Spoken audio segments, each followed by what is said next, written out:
She told her sister, "I'm using him until I get back on my feet." I overheard everything. That afternoon, she got home to her things neatly packed by the door and a note wishing her luck. Now she's begging me to talk about this.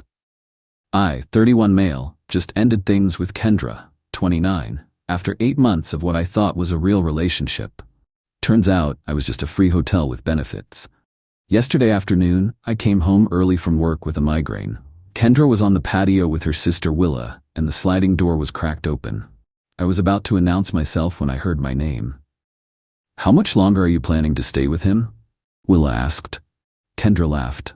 Actually laughed. "Just until I get back on my feet. Maybe another month or 2. I've almost saved enough for a deposit on that cute studio downtown." "Doesn't he suspect anything?" "Nah, he's sweet but kinda clueless. Keeps talking about future trips and meeting his parents at Christmas." I just smile and nod. "That's cold, Ken." "It's survival. He offered to let me move in when I lost my job. I didn't force him. Plus, I cook sometimes and keep him company. It's basically a fair trade." I stood there frozen. Then Willa said, "What about that guy from your yoga class? Still texting him?" "Raphael? Yeah, we're going to proper date once I have my own place. Can't exactly bring him here, lol." That's when I quietly backed away, went to my bedroom, and just sat there, processing. Here's the thing. I didn't yell. Didn't confront her. Didn't make a scene. Instead, I called my buddy Hector, who owns a moving company. Told him I needed a favor. Fast. 2 hours later, while Kendra and Willa went shopping, Hector's crew showed up. We packed every single thing that was hers, neatly, carefully, even bubble-wrapped her ceramics collection. Everything went into boxes, labeled and stacked by the front door. I left a note on top. "Heard your conversation with Willa. I hope you get back on your feet soon. Best of luck with Raphael and the studio apartment. Marcus." Then I changed the locks, not because I had to legally, but because I wanted the symbolic closure. I was at my brother's place when the texts started rolling in. Lots of messages in the first hour. Everything from "this is a misunderstanding" to "you can't just throw me out" to "please can we talk about this like adults." I responded once.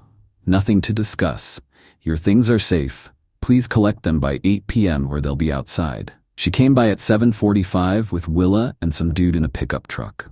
My neighbor, Miss Rodriguez, said Kendra was crying the whole time they loaded boxes. Willa looked embarrassed. The dude looked confused. Now it's been 24 hours and she won't stop calling from different numbers, showing up at my gym, even messaged my LinkedIn saying we need to communicate about this situation professionally. Lady, there's nothing professional about using someone for free rent while texting your yoga boyfriend. Update 1. The entitlement is off the charts, y'all. So Kendra apparently thought I was bluffing. She legitimately believed I'd cool down and let her move back in. She showed up yesterday with a police officer claiming I illegally evicted her. The cop looked tired before he even started talking. Asked if her name was on the lease? No. If she received mail there? No. If she paid any bills? No. How long she'd been staying there? 8 months. And if there was a written agreement? No. Officer basically told her she was a guest who'd overstayed her welcome, and I was within my rights to ask her to leave. Kendra started arguing about tenant rights and common law partnerships. Ma'am, this isn't a Lifetime movie. But here's where it gets wild. After the cop left, she didn't. She sat on my front steps for 3 hours. My neighbor, Miss Rodriguez, 65F, absolute legend, started live streaming it to the neighborhood Facebook group. The comments were brutal. "Isn't this the girl who was sneaking that yoga instructor in during lunch breaks? My daughter saw her at Trader Joe's buying groceries with some other man's credit card last week. She borrowed $50 from me for gas, then posted martini pics an hour later." Wait. What? Turns out Kendra's been running small scams all over the neighborhood. Borrowing money for emergencies, using sob stories about her abusive ex, me, apparently. Even convincing old Mr. Patel to let her use his Amazon Prime account. She had a whole rotation of people she was using. I was just the main sucker providing housing. But the entitlement peaked when she texted me her monthly expense breakdown showing why I owed her housing. Emotional labor, $500 cooking, sometimes, $300. Intimacy services, $1,000. Being a live-in life coach, $400 total, $200 per month. She actually invoiced me through Venmo with a payment request. I screenshotted it and sent it to Willa with one message: "Your sister needs help." Willa replied, "I know, I'm sorry, this is who she is." Update 2. So remember that yoga instructor Raphael she was planning to date? Well, plot twist, he's married. His wife Desiree reached out to me through Instagram. Apparently, Kendra had been telling Raphael that I was her controlling roommate who wouldn't let her move out. She'd been meeting him at hotels that he was paying for because she was scared to bring him to the house. Desiree found out when she saw a credit card charge for a hotel room on a day Raphael was supposedly at a meditation retreat.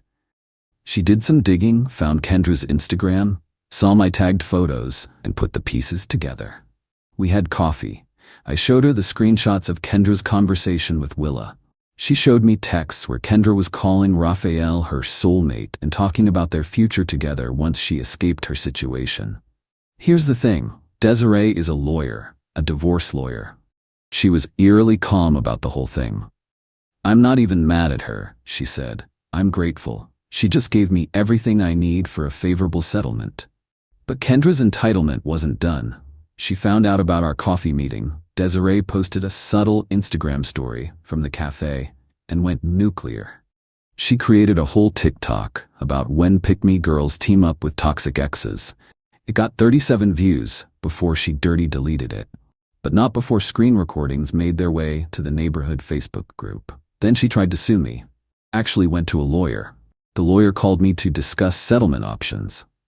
I asked what she was suing for. He said unlawful eviction and emotional distress. I sent him the screenshots of her conversation with Willa and her Venmo invoice. He said, "Thank you for your time," and hung up. Later heard from Willa that he dropped her as a client and recommended she seek therapy instead of legal action. The best part? Kendra started a GoFundMe titled, "Help a DV Survivor Get Back on Her Feet." She raised $0. $0. Even her own sister didn't contribute. But she did get several comments. "Didn't you borrow $200 from me last month for this same emergency? Girl, you owe me $75 from brunch." This, the same woman who asked to borrow my laptop then tried to sell it? Turns out she owes half the city money. Update 3. The universe has a sense of humor because guess who's actually homeless now? So after I kicked her out, Kendra went to stay with Willa. That lasted exactly 4 days before Willa caught her trying to apply for credit cards in Willa's name. Yeah, she tried to defraud her own sister. Willa kicked her out and sent me the most exhausted text. "I get it now. I'm sorry I ever defended her." Next, Kendra went to her parents. That lasted a week. Her mom called me, got my number from Willa, not to yell but to apologize. Turns out Kendra told them I was abusive and controlling. They were ready to hate me until she stole her dad's checkbook, tried to return her mom's jewelry for cash, got caught using their credit card for Uber Eats, $400 worth in 5 days. Her dad, a retired veteran, told her she had 24 hours to find somewhere else to go. So where'd she end up? Remember that neighborhood she was scamming? Yeah, word spread. Nobody would rent to her. Her credit was shot from unpaid bills. Her references were all people she'd burned. She ended up subletting a room from some sketchy dude she met on Craigslist for exactly 3 days, until his actual tenant came back from vacation and found a stranger in their room. Cops were called. Again. But the peak entitlement came when she applied for a job at my company, in my department. HR flagged it immediately and asked if I knew her. I said yes, she's an ex, and left it at that. They asked if I'd be comfortable working with her. I said no. End of discussion. She then emailed my boss directly, claiming I was sabotaging her career and weaponizing her housing insecurity. My boss, who's been through his own messy divorce, forwarded it to me with I forwarded him the screenshots. All of them. His response, yikes, blocking her email now. Update 4. So Kendra's dad reached out to me, not to defend her, but to ask if I'd be willing to provide a statement for their lawyer. Turns out, they're getting a restraining order against their own daughter. After they kicked her out, she broke into their house while they were at church, stole her mom's car and crashed it into a Wendy's drive-thru, maxed out a credit card they'd forgotten she was an authorized user on, told family members they were dead to get sympathy money. Her parents are in their 60s. They're exhausted. Her dad sounded broken on the phone. "We failed somewhere," he said. "She was always manipulative, but we made excuses, said she was just ambitious. Now look where we are." I sent them everything I had. Willa did too. Even Miss Rodriguez provided doorbell footage of Kendra's various visits to the neighborhood to borrow money. But here's the twist nobody saw coming. Remember the sketchy Craigslist situation? Well, Kendra had given that guy a sob story about escaping an abusive ex, me again, and convinced him to let her stay for free. She also convinced him to loan her $2,000 for a deposit on a new place. Except this dude, he's connected, like knows people who know people connected. When he figured out she'd scammed him, things got serious real quick. She called me from a burner phone, begging me to tell him we were getting back together so he'd leave her alone. Actually said, "You owe me this after ruining my life." I laughed. Actually laughed. "I ruined your life? You were using me for free rent while dating married men and scamming the elderly." "That's not the point." "What is the point, Kendra?" "The point is, I have nowhere to go. And whose fault is that?" She hung up. That was the last time we spoke. Final update. Karma came full circle in the most poetic way possible. Kendra got arrested. Not for the scams, not for the theft, not even for the credit card fraud. For trespassing. At a yoga studio. Trying to confront Raphael's wife during a class. Desiree was teaching. Oh yeah, she's a yoga instructor too, the irony, when Kendra burst in screaming about stealing her man. In a room full of witnesses, while being live-streamed for a virtual class. The studio owner called the cops, Desiree pressed charges, and Kendra spent a night in jail. Her mugshot made it to the neighborhood Facebook group. Miss Rodriguez commented, "Namaste in jail." And I'm still laughing. But here's the real kicker. While she was in jail, that sketchy Craigslist guy filed a police report about the $2,000. With her already in the system, they connected it to all the other reports that had been filed. Her parents, theft and fraud. 3 neighbors, theft by deception. Raphael's wife, harassment. The hotel, unpaid bills in Raphael's name. Her former employer, she'd been stealing from the register, which is why she really lost her job. The prosecutor reached out to me as a potential witness. I provided everything. Willa did too. Even her parents testified against her. She took a plea deal. 6 months in jail, 2 years probation, mandatory therapy, and restitution to all her victims. At the sentencing, she gave a speech about how society failed her and she was just trying to survive in a capitalistic system. The judge literally said, "Ma'am, you stole from your parents and crashed their car into a Wendy's." As for me, I'm in therapy working through why I ignored so many red flags. Dating someone new. Thea from my rock climbing gym. She insisted on paying for our first date and showed me her lease on date 3 just to prove she had her own place. We laugh about it now. The neighborhood Facebook group still occasionally posts Kendra memes. Mr. Patel changed his Amazon password and started a weekly coffee group for scam survivors. He makes amazing chai. Willa and I actually became friends through this. She's nothing like her sister. Just someone who got manipulated by family. She's in therapy too. Last week, I got a letter from Kendra in jail. Just one line. "I still think you overreacted." I framed it. It's hanging in my bathroom right above the toilet. Seems fitting. Sometimes the best revenge isn't some elaborate plan. Sometimes it's just stepping back and letting someone face the consequences of their own actions. I didn't ruin Kendra's life. I just stopped enabling her to ruin mine.